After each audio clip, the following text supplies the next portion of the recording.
Let us try to understand how to remember our past lives. Before I explain how to remember our past lives, I would like to apologize to my subscribers.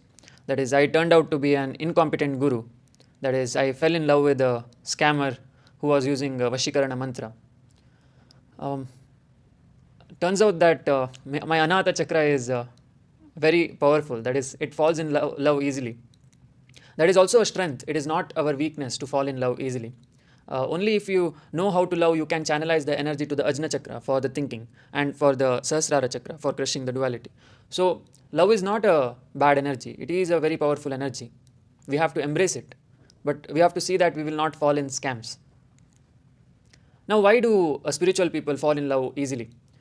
Spiritual people fall in love easily because when they meet a new person, a stranger, they remember some past life connection. That is, when compared to a materialistic person, a spiritual person remembers the past life connections easily. Not completely. He will get a glimpse of the other person's connection in his past life. That is why he falls in love easily, as if he has met the person a long time ago.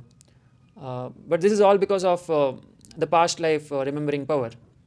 And it is because of love. It is because of the powerful Anahata chakra in all spiritual people that they fall in love easily. We have to not make that as our weakness. We have to embrace that energy of love and convert it to Jnana Yoga. That is, from Bhakti Yoga, we have to convert it to Jnana Yoga, then finally Raja Yoga.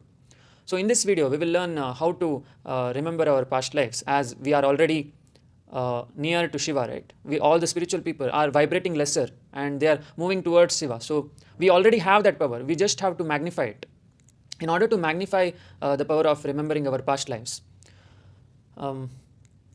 there are 7 methods. That is, we have 7 chakras, right? So we have 7 ways to remember our past lives. That is, I just want to recap the origin of our consciousness.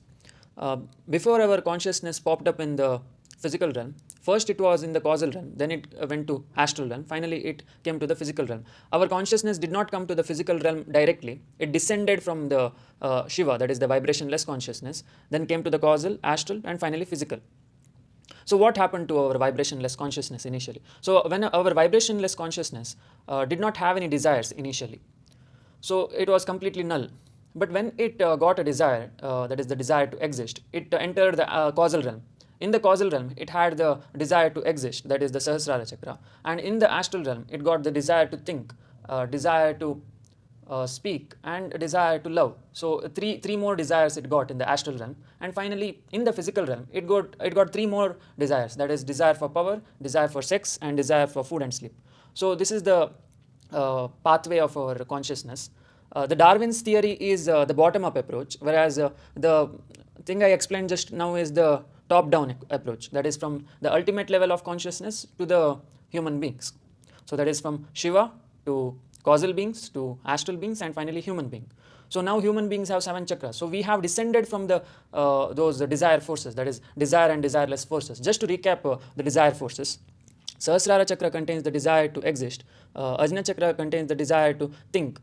Vishuddha chakra contains the desire to communicate. Anahata chakra contains the desire for love. And Manipura chakra contains the desire for power.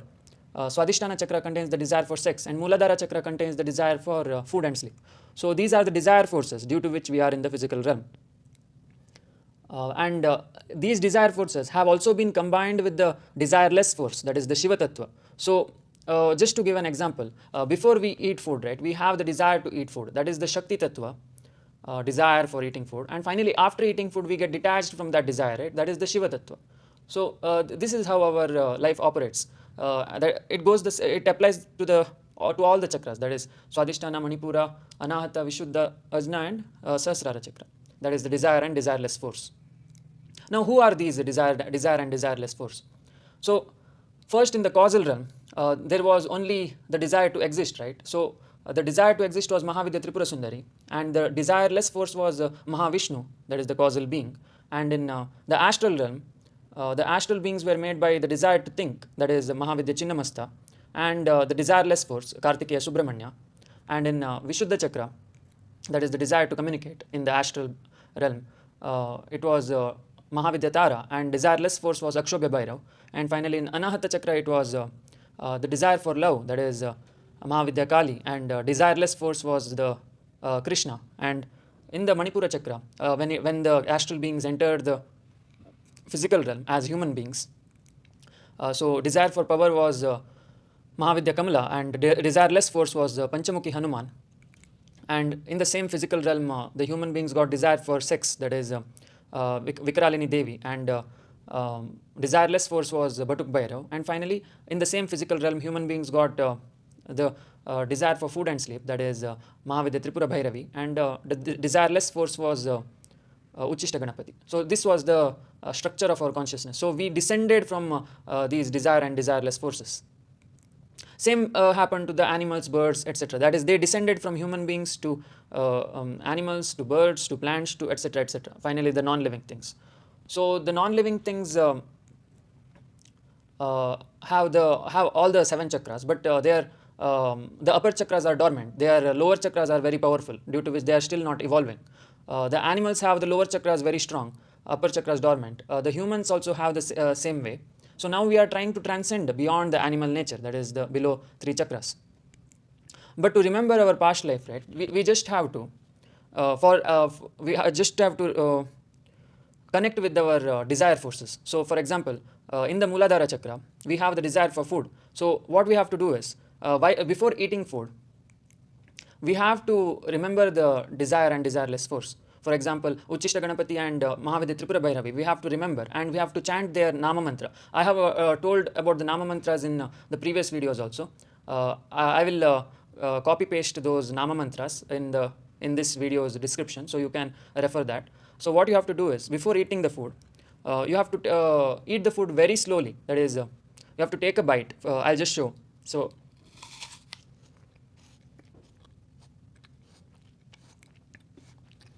we have to chew very slowly and remember the desire and desireless force, because we descended from the desire and desireless force, right? It is recommended that you put a blindfold. So each bite you take, remember the desire force, that is Om Tripura Bhairavi Devibhyo Namaha, in the mind. Om Ucchista Ganapate Namaha, desireless force. So each bite you take of the food, you remember the desire and desireless force. So you have to practice this at least 1 month to remember all your past lives. While eating food, you have to remember the desire and desireless force.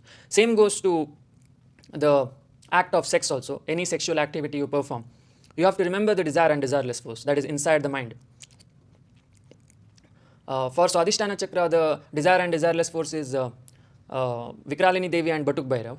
You have to perform it slowly, that is, you have to not aim for the orgasm. For example, in Muladhara chakra also, I didn't aim for finishing the apple, I didn't aim for swallowing the apple, right? I just aimed for finding out where the desire is coming from. For example, see,